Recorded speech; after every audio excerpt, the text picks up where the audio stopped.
Salut, Ismaël KX. On continue la formation avec la formation sur SAFe 5.0, donc Scaled Agile Framework.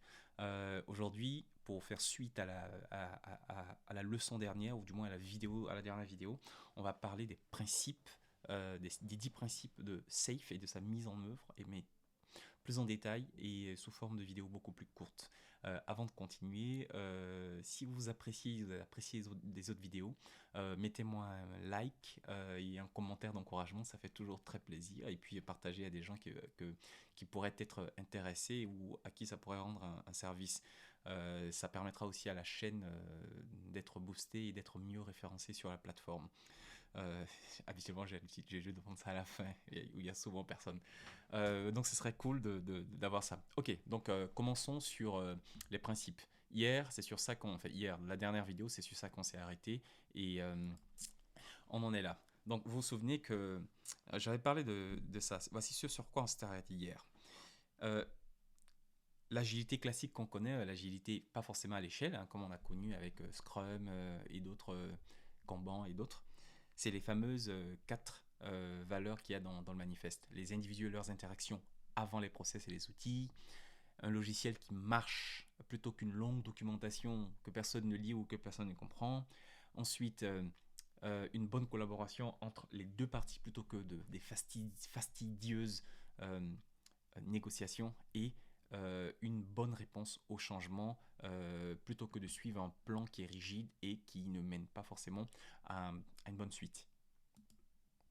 Ça, c'était, ou du moins c'est le manifeste agile classique qu'on connaît. Et ce manifeste a donné vie aux 12 principes de l'agilité. Donc les 12 principes de l'agilité, on en avait parlé. Un client satisfait, ça c'est vraiment fondamental. Être ouvert au changement, donc welcoming changing requirements. Un delivery rapide, on délivre des choses qui marchent régulièrement et rapidement. Des gens qui travaillent ensemble. La confiance mutuelle, des conversations face-to-face pour diluer ou pour résoudre les blocages, les, les inconvénients, mais aussi certains obstacles. Ensuite, un logiciel qui fonctionne, c'est la base, c'est même pas négociable. Euh, un bon rythme de travail, une cadence. Ensuite, l'excellence, hein, comme dans Safe, Built-in Quality. La simplicité, hein, keep it simple, stupid simple, KISS. De bonnes architectures d'abord dans le travail, dans le design et dans la façon même d'utiliser les logiciels. Donc des équipes auto-organisées qui décident elles-mêmes, qui s'arrangent parce qu'elles sont compétentes et elles sont légitimes pour le faire. Et ensuite, plus d'efficacité. Ça vient avec l'inspect and adapt, le fameux feedback, les fameuses rétrospectives. Ça, ce sont les 12. Et de ces 12-là, je vous avais dit hier que Daddy Safe, là, Dean Leffingwell, il n'a pas réinventé la roue. Il a fait de l'imagination synthétique. Il a pris des éléments qui marchaient très bien et il les a mis en process. Il les a mis dans un cadre de travail et ça donne Safe. Dans Safe, il a sorti les 10 principes. Vous allez voir que ces 10 principes se suivent avec une bonne logique. Regardez là. J'en avais parlé hier. Premier principe, c'est take an economic view. Economic view, c'est pour te dire n'importe quelle décision que tu vas prendre, tu dois poser la question. Il y a quatre questions. Si je fais le truc, est-ce que ça me fait perdre de l'argent? Est-ce que ça me fait gagner de l'argent ou est-ce que ça m'évite de perdre de l'argent? Ça fait deux décisions, deux éléments de décision. Ensuite, si je ne fais pas la chose, est-ce que ça me fait gagner de l'argent ou est-ce que ça m'évite de perdre de l'argent?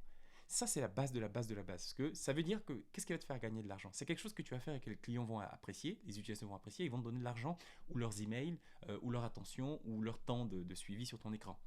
Ça, c'est ça.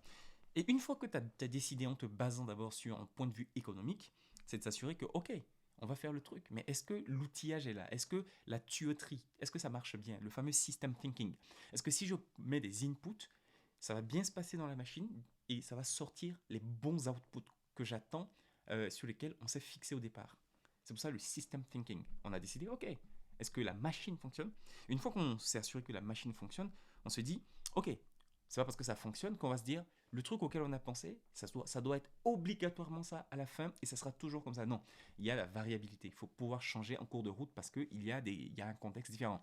Économique, il est politique, il est social, il est technologique, il y a beaucoup d'éléments. C'est pour ça qu'on dit assumer la variabilité, c'est-à-dire on va supposer que quelque chose va changer. Donc on va se donner la possibilité d'avoir des options, de pouvoir changer des choses. Une fois qu'on a ça, on va commencer à construire de façon incrémentale avec des cycles d'apprentissage rapides. On va livrer vite, mettre en production vite, ou du moins en bêta production vite, pour savoir ce que les utilisateurs ou ce que dit le terrain, et prendre des mesures et répéter, corriger, le fameux PDCA.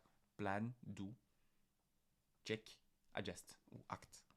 Ensuite, en cinquième position, ils se suivent. Hein. Une fois qu'on fait ça, on va mettre des milestones. Pas comme à l'ancien temps, où des milestones pour savoir si les choses sont faites. Non, des milestones pour savoir est-ce qu'on a un système ou un microsystème qui marche, qu'on peut mesurer. Ça ne sert à rien de livrer 4 roues, puis les 4 ou les 5 sièges d'une voiture. Non, il faut livrer une planche avec 2 roues. Ensuite, il faut livrer un petit moteur, un guidon. Ensuite, il faut livrer un siège pour voir que tu vois, c'est comme ça que ça avance. Donc, il faut des objectifs d'évaluation d'un système, de quelque chose qui est fonctionnel, qu'on peut déjà utiliser.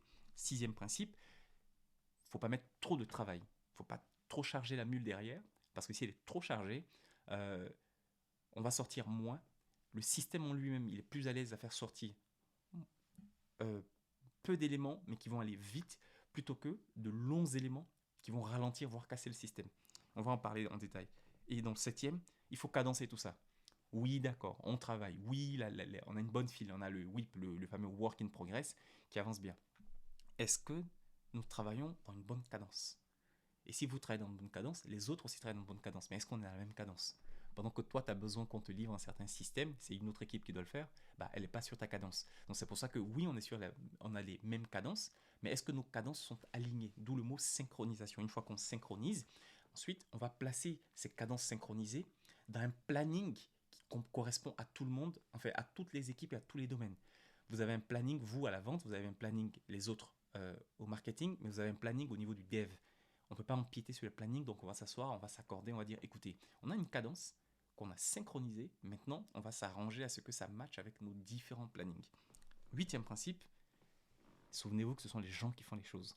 On peut avoir les meilleurs plans, on peut avoir l'argent, mais ce sont les gens. Donc des têtes, des cerveaux, des esprits et des cœurs.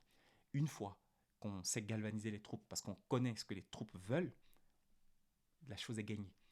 Les guerres sont d'abord et avant tout gagnées par des gens motivés, inspirés, des gens qui sont prêts à tout donner. Ensuite, les armes et les stratégies viennent. S'il y a des gens démotivés, des gens qui ne sont pas intéressés par cette guerre, peu importe l'artillerie que vous enverrez, rien ne va se passer de sérieux. Neuvième principe, on va décentraliser la décision. Décentraliser. Ce n'est plus non, il faut qu'on appelle très loin pour savoir est-ce que Big Boss de temps a fait telle chose ou pas avant de pouvoir décider. Non, on va déléguer. On va laisser les lieutenants prendre des décisions. On va laisser les adjudants prendre des décisions. On va même laisser, dans certaines conditions extrêmes, des caporaux prendre des décisions. Tant que la décision ne touche pas tout le monde et que la décision n'est pas quelque chose qui est à prendre genre 1, 2, 3 fois par an, tu vois, à ce moment-là, on peut laisser décentraliser et donner ça à des personnes légitimes et compétentes pour la décision. Et en dernière partie, vous voyez, on a s'organiser autour de la valeur. Il y aura des changements, il y aura de bonnes livraisons. Mais c'est pas parce qu'on a livré un truc qui a marché qu'on doit toujours livrer la même chose. Toujours se poser la question, on en est où sur la question de la valeur? Est-ce que ce qu'on a livré qui a bien marché, est-ce que ça délivre toujours autant de valeur? Est-ce que les gens veulent toujours cette valeur? Donc on continue de produire. Si ce n'est pas le cas, on va l'améliorer, on va le changer ou on va l'abandonner. Toujours s'organiser autour de la valeur. Donc cette vidéo, ça c'est la synthèse des fameux principes. Je vais faire une pause et faire une autre vidéo qui sera axée sur les deux premiers principes qui sont Take an Economic View et le fameux Apply System Thinking. On va parler de ça sur la leçon suivante ou du moins la vidéo d'après. Vous êtes resté jusqu'à la fin, merci. Mettez-moi un petit like, un petit commentaire et partagez. Partagez, c'est très bien. Une note en dessous, ça serait bien. Ça serait vraiment cool. Allez, portez-vous bien. See you next vidéo.